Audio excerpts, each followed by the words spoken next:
Quan la va idear encara al segle XIX, Antoni Gaudí pensava que la Sagrada Família estaria enllestida en només 10 anys. N'han passat més de 100 i tot i l'evolució evident del temple encara caldrà esperar per veure completes les 18 torres que han d'apropar la ciutat al cel.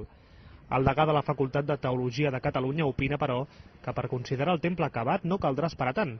El 7 de novembre la Sagrada Família haurà complert el seu objectiu. La Sagrada Família no compleix la seva finalitat fins al dia que s'omple de gent i s'hi fa una gran celebració litúrgica, que serà el dia 7 de novembre. Aquell dia direm, ara tenim la Sagrada Família acabada.